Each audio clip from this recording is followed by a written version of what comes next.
그 메시지의 후속타로 이 살인마 문재인이가 왜 살인마냐? 노무현이를 죽이고 대한민국 국민들을 학살하려는 그런 인간이기 때문에 살인마 문재인이가 장악한 이 청와대는 도굴금 처리 주식회사다 이렇게 좀 했습니다. 마치 청와대가 이 도굴금의 그 작물 처리장인 것 같아요. 작물 처리장, 그죠? 자, 우리 정세 말씀 듣고 제가 사이사이에 좀 질문을 드리거나 또 코멘트를 하거나 하겠습니다. 말씀 들어보겠습니다. 하진 않았는데 살다 보니까 별꼬라지를 다 봅니다. 예, 참 기가 찹니다. 기가 찹니다, 진짜로. 예, 예. 인간이 살아오는 동안에 거짓과 진실은 항상 함께 해왔습니다. 어느 시대라도 거짓과 진실은 항상 공존해 왔죠. 거짓이 힘이 세어서 진실을 죽이려고 해도 그럴수록 진실은 허등허등 죽지 않고 살아난다고 배웠습니다. 책에 그렇게 써져 있습니다. 더욱 시퍼렇게 살아났죠? 예, 더욱 시퍼렇게 쁘득쁘득 더 끼 나온다고 그랬어요. 예. 오늘은 청와대를 불법 점거하면서 가전 근무술수와 자신의 재상을 감추기에 급급하면서 또 도굴된 금을 팔아먹으려고 돈으로 바꾸려고 온갖 잔대가리를 굴리고 있는 그 문가놈의 민낯을 여과 없이 한번 보도록 하겠습니다. 오늘 이 메시지가 중요한 일을 제가 잠시 한번 코멘트를 넣으면요.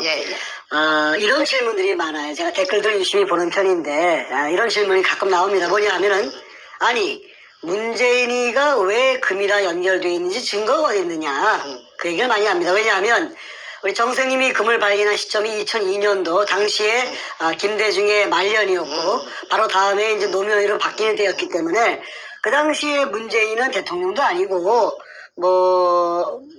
왜 문재인이 여기에 관련돼 있다고 얘기를 하느냐 하는 어떤 것이 그 질문에 많이 있는데 오늘 바로 문재인이가 이제 김대중 가고 노무현이 죽였고 그러고 나서 문재인이가 얼마나 살인마적인 행위를 했었고 이 금의 작물에 비로소 작물을 뺑뺑이 돌린 인간인지 한번 여실히 드러내는 좋은 메시지가 될 것 같습니다. 자, 말씀 들어보겠습니다.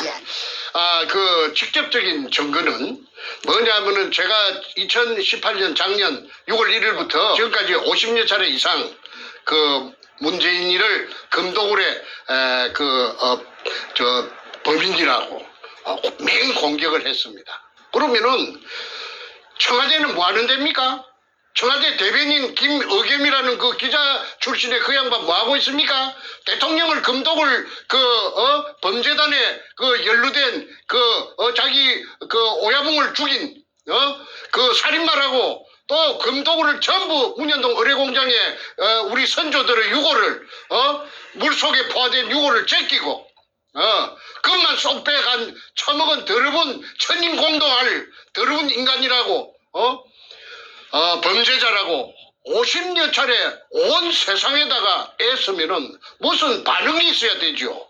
맞으면 맞다, 틀리면 틀리다. 그런데 지금까지 한마디 없어요. 못 들은 척 하는 겁니다. 이것은 다시 바꾸어 말해서 묵시적으로 동의한다는 제 말에 인정한다는 것입니다. 그러니까 아무런 반응이 없죠. 그게 직접적인 증거가 된다고 저는 강조합니다. 자신들이 말을 꺼내는 순간 더 커지기 때문에 찍소리 못하는 거죠. 그래서 제가 지금 바라는 것이 유도하는 것이 반응이 있기를 바라고 자꾸 유도를 했는데 지금까지 죽은 듯이 기먹자가리들인가 전부 다 기먹거리들이에요. 뻣뻣들만 있는 모양이에요. 불쏘시개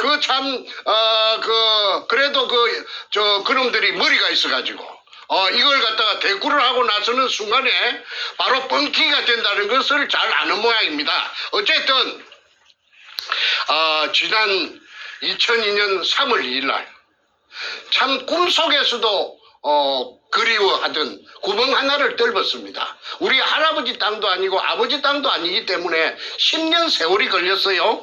문현동 1219-1번지에 직경 60cm로 지하 안반층 16m를 뚫고 땅속에 숨어있던 그 지하 수평물의 천정을 관통하는 개가를 올린 것입니다. 그거는 현대 과학이 발달되어 있기 때문에 땅속에 16m에 존재하고 있던 그 낯선 구리 하나 MRI 같은 기계에 걸린 것입니다. 그 MRI 기계를 갖고 온 데가 어디냐면은 대전에 있는 배재대학이에요. 배재대학 토목공학과에서 미국 하와이에서 그 기계가 들어온 지가 얼마 안 되는 기계를 제가 어떻게 알고서 그 돈을 주고 그 다음에 그 손홍이라는 교수를 갖다가 그 당시 돈 300만 원을 주고 그래가지고 그 찾아낸 것이 그 구멍을 뚫게 된 것이죠. 그런데 이게 이제 그 물이 지상 17m 높이로 한 3시간 반인가 뿜었다고 제가 말했습니다. 그때 그 수압이 얼마나 셌던지 도굴단들이 선구자 방송에서 하는데 그런 사진이 여과 없이 분출하는 장면이 물기둥이 솟아오르는 장면이 있더라고요. 그런데 자기네들이 무식한 놈들이 돼서 물기둥이 솟아오르는 그 자체가 박숭이 굴이 아니라 하는 걸 나타내는 가장 중요한 증거인데도 불구하고 그걸 보여주더라고요. 내가 조금 전에 봤습니다. 물기둥이 막 쉘이 하늘로 치솟아 오릅니다. 그때 그 광경이 산속 뒤에 있는 옹벽 안쪽에 어마어마하게 큰 공간이 존재하는 것을 나타내는 바로 물리적인 현상이고 증거입니다. 제1의 증거입니다. 무엇이라느냐 하면 토목공학에서 수리수문학에서 오리피스 현상이라고도 하고 그 다음에 분수대 현상이라고도 합니다. 우리 한국말로. 그거는 수압이 없으면 절대 올라올 수가 없는데 만약에 박숭이의 실패한 구리라였다면은 한 방울도 올라오지 않는다는 수자원공사의 육군 해석이 있습니다. 클 것이니까 높고 클 것이니까 물이 꽉 들어차갖고 재어 있다가 백주름이가 무식하긴 무식하네. 아니 그럼요. 그러니까 씨가 안 닿습니다. 그 다음에 또 하나 더 내가 말하겠습니다. 저를 사기죄로 이제 똘똘 말아서 징역 4년을 살렸는데 그러면은 내가 사기를 갖다가 누구를 통해서 쳤습니까? 김성태라는 소도동놈 삼천포 소눈깔같이 생긴 그놈 덩치 큰 놈 그놈이 여기저기서 자기 아는 지인들에게서 돈을 구워갖고 온 겁니다. 조건은 뭐냐 하면은 성공하면 10배로 준다는 그걸 보장을 내한테 해달라고 해서 내가 글자 몇 자 써준 죄밖에 없습니다. 그리고 그 돈은 그놈하고 내하고 갈랐었다고 판사 앞에서 그놈이 나는 한 30% 줬다고 하고 100만 원 같으면은 30만 원 그놈 새끼한테 줬다고 30% 줬다고 했고 그놈은 거짓말로 15% 정도 그렇게 15만 원 정도 받았었다고. 그러니까 그놈 새끼가 아무 직업도 없고 백수 건달이고 집도 절도 없는 놈이 가족을 미기 살려야 될 거 아닙니까? 가족이 또 9인가 됐어요. 그런데 어째서 그러면 같이 갈라섰으면 사기 공범이 돼가지고 같이 진역을 살아야 될 텐데 그러면 쏙 빠주고 내만 전부 다 딸딸 말리 있어요. 그 자체가 이 위에서 그 당시에 노무현 참여정부의 민정수석을 하던 문재인이라는 자가 작용을 했기 때문에 검판사들이 압력에 눌려가지고 그래가지고 말하자면은 이 사건의 가해자와 피해자가 뒤바뀌고 지금까지도 저놈들은 잘 먹고 잘 살고 이제 아까 1조 5천억 백주놈이 그 다음에 김성태 8,900억 그 다음에 정문교의 거창기업 6,800억 국세청에서 세무가표가 그리 나왔지 않습니까? 그런데도 불구하고 부끄러움도 없이 저것들이 설치는 것은 뭐 때문에 설치느냐 하면은 선구자 영우를 통해서 설치는 이유는 뒤에 뭔가 저놈이 대통령이라 깨어차고 가짜 대통령이 청와대를 점거하고 있기 때문에 죽어도 저것들은 죽을 때까지 발악합니다. 그래서 별별 짓을 다 하고 있는데 저는 그거 대응해 주는 것이 오히려 고맙습니다. 왜 그러느냐 하면은 시청자들이 영리하니까 시청자들이 보면 누가 거짓이고 누가 참인지 진실인지 다 표가 나서 알 것이기 때문에 오히려 저희 진실을 더 선명하게 부각시키는 계기가 되기 때문에 저는 별로 개의치 않습니다. 자, 지금 이 순간 다시 한번 그 금도굴 사건 우리가 뭐 몇십 편을 내보냈기 때문에 처음부터 보신 분들은 내용을 많이 아시는데 최근에 보신 분들이 부쩍 늘어났기 때문에 간단하게 아주 간단하게 금도굴이 언제 시작된 제가 한번 그 일지만 제가 한번 다시 한번 말씀드리고 다음 얘기 한번 넘어가겠습니다. 금도굴 금에 대한 발견부터 얘기해야 될 것 같은데 지금 말씀드린 10년에 걸쳐서 그 부산 문현동 일대를 탐사하신 이후에 바로 2002년 3월 2일 바로 문현동에 수직구가 완성이 되었습니다. 그 지하 4m부터 물속이 포화 상태로 확인됐고요. 그러고 나서 같은 3월 18일경 중순 좀 지나서 일본 글자로 이등충이라는 그리스인 마대가 수평물 속에 꽉 차 있는 것이 항토색. 확인이 되었습니다. 이 이등충이라는 글을 쓴 것은 그 일본 일제 시대 때 그 굴이 완성되었다는 증거가 되겠지요. 그러고 나서 바로 며칠 얼마 뒤에 3월 말쯤 돼가지고 김성태 일당이 우리 정생님의 오른팔이었는데 이 사람이 배신을 한 다음에 아니 저한테 독을 하자고 종용을 했죠. 그렇죠. 배신하면서 이 도구를 하자, 금을 빼돌리자고 이제 제안을 해서 국가에 신고하지 말고 그렇죠. 살짝 빼먹자고 했죠. 정생님은 이제 그걸 갖다가 반대했고 김성태는 도구를 하자고 맘먹었기 때문에 이제 배반이 일어납니다. 정확하게는 4월 5일 날 배신이 일어나는 이걸 제가 인지를 한 것이 4월 5일이죠. 생각이 됩니다. 그러고 나서 4월 중순경에 바로 이 김성태가 정생님이 이제 눈엣 가시가 돼버렸으니 자신은 도구를 하고 싶은데 정생님은 도구를 반대하고 있으니 국가에 세금 내고 정식으로 이걸 우리가 클레임을 하자 얘기했으니 김성태가 당시에 좀 힘이 좋은 나현철이에게 정충대 선생을 죽이라고 살인교사 지시를 합니다. 이런 식으로 이제 숨가쁘게 주거주의가 시작되면서 그리고 그들은 도구를 시작해버립니다. 그래서 제가 한마디만 하겠습니다. 그래서 말하자면은 이 금을 물속에 산더미처럼 져 있는 금을 처먹기 위해서 주체인 저를 제가 찾아낸 제가 주체지요.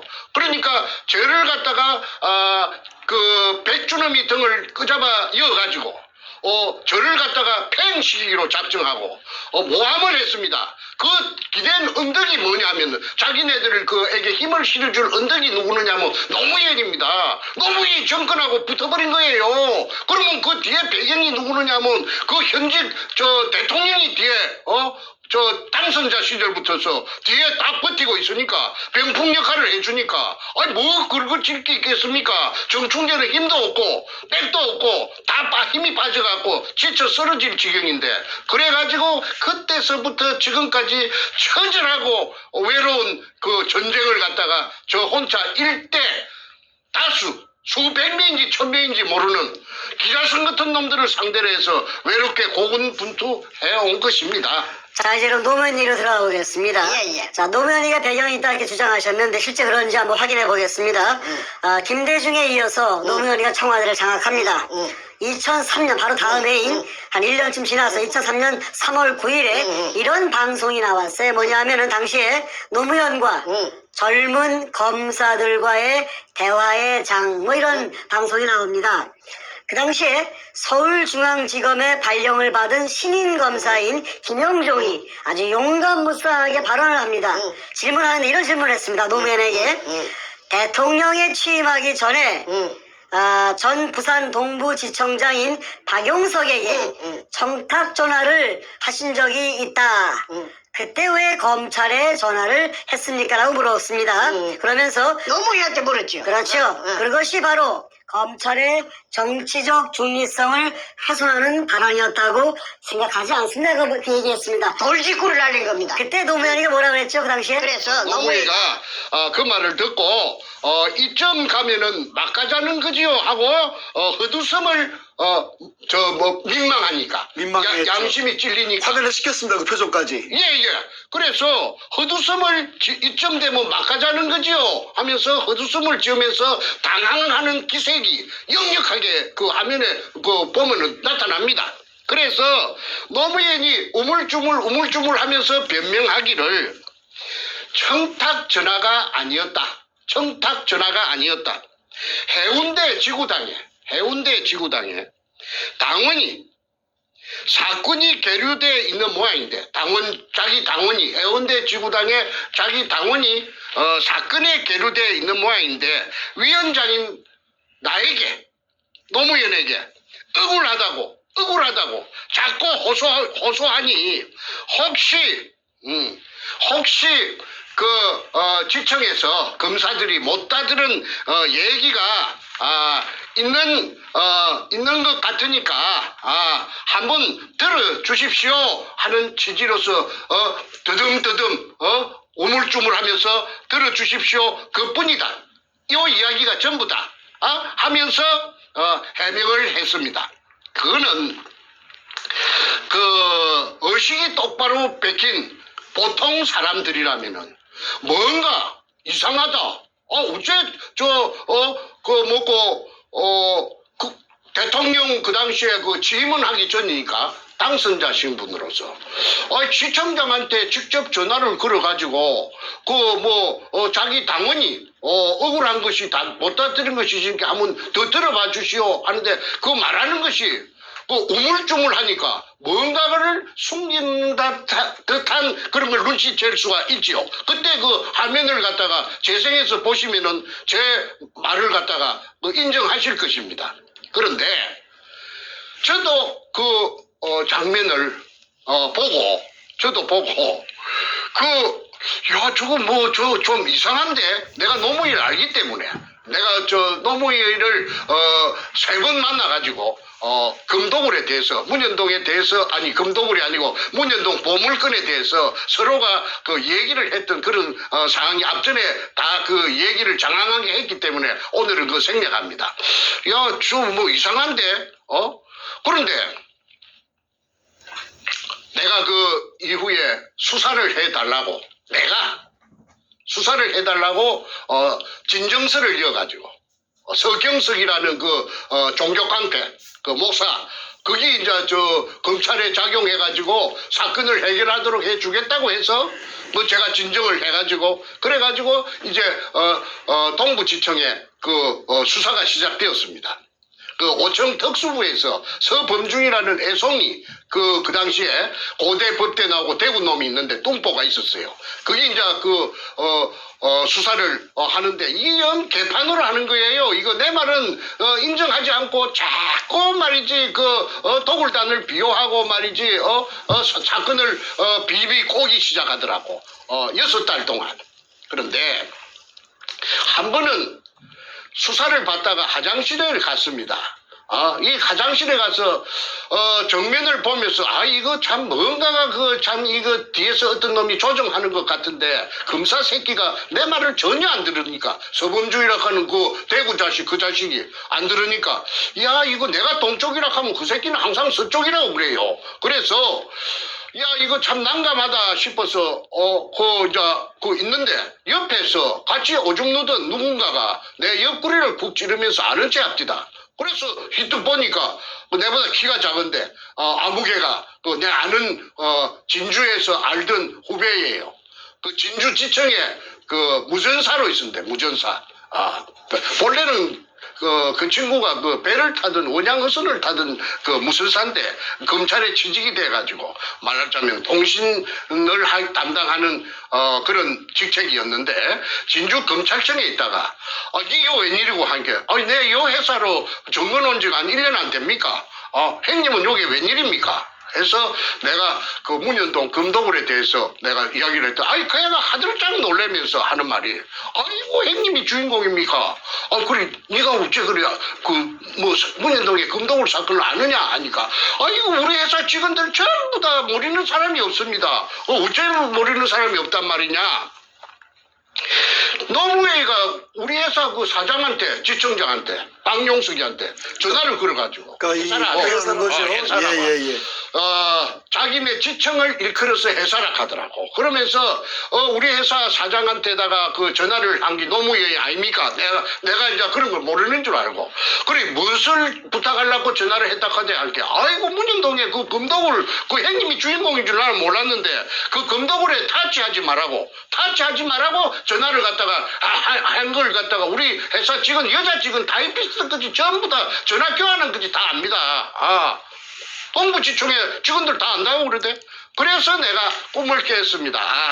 노무현이가 가담이 되었구나. 노무현이라 하는 이 더러운 도둑놈이. 그럼이 그 앞전에 내가 도둑놈이라고 했어요. 그 김해 임업시험장에 저거 형 노금평이하고 같이 그 철조망을 절단하고 들어가서 그 단감나무 묘목을 뭐 100개 지만으로 100개 뭐 200개 훔쳤는지 300개 훔쳤는지 모르죠. 그래갖고 저거 집 뒤에 봉아리 뒤에 산에 저거 산에 조그마한 산이 있는데 거기에다가 그 단감나무 가수원을 조성했다고 그 새끼가 그 온 사방에 무슨 훈장 받을 자랑인 것처럼 떠들기 때문에 세상에 알려졌지요. 제가 지어낸 말이 아니고 원래부터 도벽이 있는 사람이 그렇죠. 그런 게 이제 머리가 좋아가지고 죽으라고 쪼아갖고 10년 동안 그래갖고 저 사법시험에 파스해갖고 1년 반 정도 그 대전 지법에서 저 뭐이가 그 판사 생활을 했는데 월급이 작아갖고 사표 놓고 부산에 내려와갖고 그 도청 앞에서 부영동 도청 앞에서 변호사 하면서 그 문과 적을 만난 겁니다.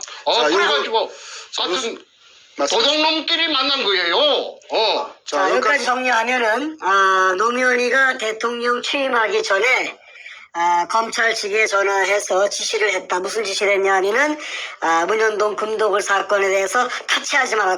건들지 마라. 엄포를 놓았다. 엄포를 놨다. 그러니까 정충재 바보 만들고 감옥에 집어넣어 버리고, 이 사건을 봉합시켜라. 손대지 마라. 모르죠. 손대지 마라. 덮어라. 예. 오케이. 그걸 이제 김영종이가 말하자면 그때 젊은 검사들과의 대화의장에서 그걸 바로 돌직구로 안 날렸으면은 제가 어떻게 이런 걸 알 수가 있었겠습니까? 그렇죠. 됐습니까? 그분은 저 안양지청장을 끝으로 해가지고 검사장 승진이 안 되니까 옷을 벗고 제 알기로 한 3년 정도 전에 저 서초동 앞에 그 송결이라고 송결자는 한문으로 결백하다 할 때 깨끗하다 아마 결자 모양인데 소나무 송자 그러니까 늘 푸른 소나무니까 소나무처럼 늘 푸르게 깨끗하다. 오염되지 않겠다. 아마 그런 그 사람은 신조마인데 간판을 그걸 걸고 변호사를 개업하고 있다가 얼마 전에 자유한국당에 중앙윤리위원장으로 영입된 걸로 제가 알고 있습니다. 그런데 그 사람을 내가 찾아가서 만났어요. 그 사람한테 찾아가서 만나서 긴노유리 오퍼레이션 그 책도 내가 황금백화짜리 책도 한 권 주고 그 다음에 정충재를 잘 알고 있습니다. 그래서 앞으로 필요하다면은 그 만약에 한국에서 청문회가 열린다든지 그다음에 국정조사가 열린다든지 해서 수사가 본격적으로 시작되면은 그분에게 내가 도움을 요청할 계획입니다. 예, 뭐 더 이상 그분이 한테 입장이 난처할까 싶어서 그분에 대한 언급은 생략하도록 하겠습니다. 예, 알겠습니다. 하여튼 김영종 당시 검사가 아주 올곧게 노무현한테 돌직구를 날렸고, 그 이후로 좀 남원들하고 이제 밑보였는지 하여튼 크게 성장하지 못하고 이제, 변호사 기업으로 가고 있는데. 잘리죠. 검사장 승진이 안 되면 잘리니까. 자, 하여튼 그 모든 정황을 정리했을 때 노무현이가, 대통령 당선이 되면서 취임하기도 전부터 검찰에 압력을 넣어서 이 사건을 건들지 못하게끔 압력했다는 것이 이제 다 파악이 됐습니다. 다음 얘기 넘어가 보죠. 그 다음에 이제 그 노무현이가 관련되었다는 거는 그거 하나를 이야기했는데 또 하나만 더 이야기합시다. 그러시죠. 여러 개 있지만은 시간 관계상. 그러시죠. 그 노무현이하고 그 도굴두목 백주놈이하고는 모르는 사이가 아니고 아는 사이라요. 서로가. 얼마 정도 아는 사이냐면 20년 같이 그 이전에 그 도굴 사건 이전에 한 20년 동안 동호회를 같이 했어요. 동호회. 그 증거가 다 있죠. 예, 동호회가 뭐냐면은 그 증거가 인터넷에서 제가 찾아냈습니다. 그 한국 열기구 협회라는 게 있어요. 그 풍선에다가 속구리를 달고 그 불로 피해갖고 날아가는 게 있는데 열기구 협회라는데 그게 노무현이가 25년인가 20년 되고 그 다음에 회장이 누구느냐면 그 백주놈이가 회장이에요. 그래서 저 태평양을 건너가는 그 이벤트를 2001년도에 할 적에 백준범이가 총괄본부장이고 그 노무현이가 추진본부장입니다. 국회의원, 종로 국회의원으로서. 그래서, 그 두 놈이 그 묘하게 내가 연결고리를 찾으려고 내가 참말로 고생을 많이 하다가 내가 찾아낸 것이 열기구협회 회원이었다. 그리고, 문현동의 금도굴에 열기구협회의 그 간부들이 많이 동원되는 것이 김성태가 쓴 그 제주도 탐사일기 A4 용지 404쪽짜리에 그게 은종진이라든지 그 영감이 아마 나이가 많아서 죽었을 건데 그런 사람들이 많이 나타납니다. 그래서 이거는 한국 땅덩어리 생기고 유사일에 처음 있는 일이라 금이 산더미같이 도심의 그 한복판에서 땅 밑에서 나타났다고 하니까 누가 믿을 사람이 있겠습니까? 그러니까 사람들이 믿지 않는 그걸 금이 나왔다는 걸 안 믿는 그것이 오늘날 저를 17년 동안 죽도록 고생시킨 그 원인입니다. 예, 그래서 앞전에 한 번이라도 이와 유사한 사건이 있었다면은 제가 그렇게 고생 안 했죠. 벌써 해결됐지요. 그리고 일망타진되고 한국에는 큰 도움이 되고 부산시에도 큰 도움이 되었을 겁니다. 왜냐하면은 그 도굴 금이 나온 그 유골이 재여 있는 의뢰공장 그 실체가 1공장부터서 5공장까지 있는데 그 도면이 그 백준범이 가방 속에서 제가 입수해가 갖고 아니었습니까? 그게 범례에 보면은 한 부분이 끝에서 끝까지 4km입니다. 그러면은 그 도면 그 자체를 전부 다 그 4km라 하는 걸 대입을 하면은 한 15km, 20km가 동서남북으로 된다는 결론입니다. 그러면은 부산시 남구 지하에는 그 용호동까지 수산대학 용호동 용당 캠퍼스 있는 그런 쪽까지 UMO지 근처하고 그지 지하 왕국이 존재한다는 겁니다. 지하에. 그러니까 그것이 실체적인 그 자기 모습을 드러내면은 그 어마어마한 관광지가 될 수가 있죠. 부산시의 관광 자원이 부족합니다. 특히나 바다니까 한국에서 제일 큰 항구 도시니까 그 부산시에서 그 의뢰공장하고 지하 의뢰공장하고 그다음에 바다하고 연계한 관광 상품을 만들어낸다면은 아마 세계적인 관광 명소가 돼가지고 황금알을 낳는 거위가 돼서 부산시 재정에 엄청난 이득을 갖고 올 것이라고 제가 확신합니다.